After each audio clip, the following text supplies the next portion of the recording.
Hello everyone welcome back to my channel. आशा करी सबाई खूब भालो आছেন। আজকের রেসিপিটা কিন্তু ভীষণই স্পেশাল। আজকে আমি বানাবো চাল পটল, নিরামিষ চাল পটল আজকে আমি আপনাদের করে দেখাবো।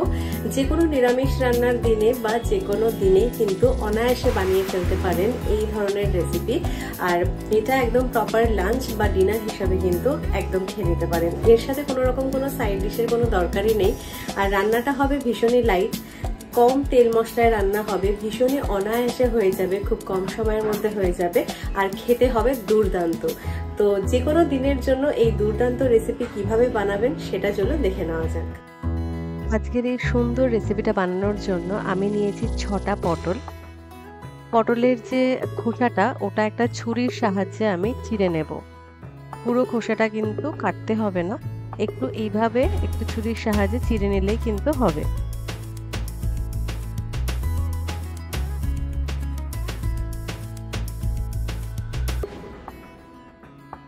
এই যে এইভাবে পটলের খোসাটা আমি চিড়ে নিচ্ছি। এবার পটলের যে দুই দিকটা সেইটা অল্প করে কেটে নিতে হবে।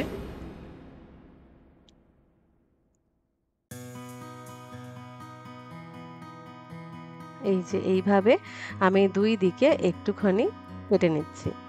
খুব ভালো করে পটলগুলো আমি ধুয়ে নেব।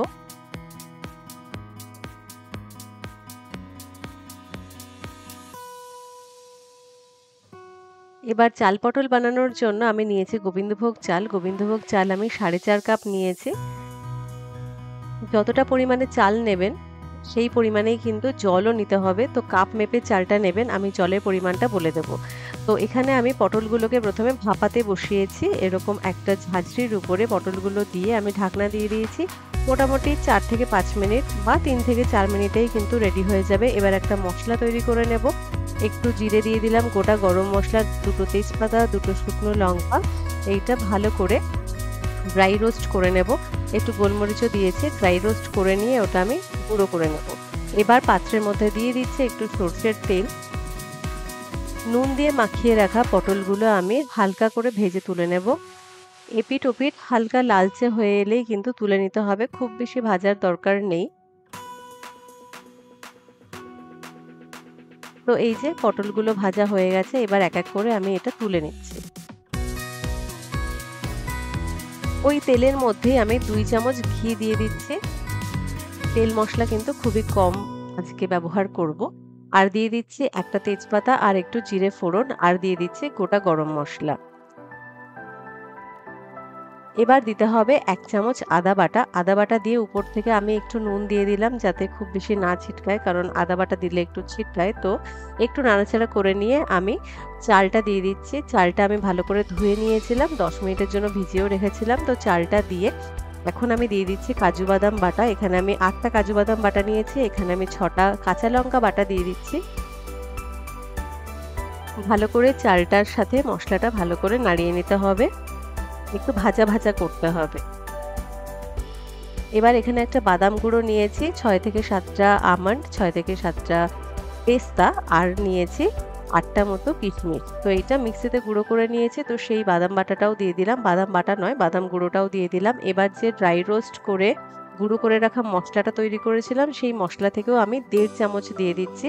এবার চালটা খুবই ভালো করে কিন্তু নাড়াতে হবে, একটু নাড়াচাড়া করে নিতে হবে যাতে একটু ভাজা ভাজা হয়ে যায়। এবার দিয়ে দিচ্ছি পরিমাণ মতো নুন আর ভেজে রাখা পটলগুলো। আবারও চালটা কিছুক্ষণের জন্য একটু ভেজে নিয়ে আমি দিয়ে দেব টক দই। টক দই 1 কাপ মতো ব্যবহার করব, ঘরে পাতা টক দই ব্যবহার করব। এই যে আমি দিয়ে দিচ্ছি 1 কাপ মতো ঘরে পাতা টক দই। এবার টক দইয়ের সাথে চালটাও ভালো করে মিশিয়ে নিয়ে ভেজে নিতে হবে।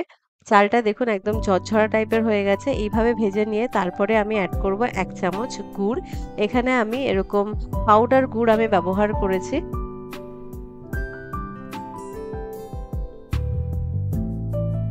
এবার আমি গরম জল দিয়ে দিচ্ছি। চাল আমি নিয়েছিলাম 4.5 কাপ, 9 কাপ মতো জল দিতে পারেন, কিন্তু আমি একটু কম দিয়েছি, 8.5 কাপ মতো আমি জল দিয়েছি। এবার দিয়ে দিচ্ছি পরিমাণ মতো নুন।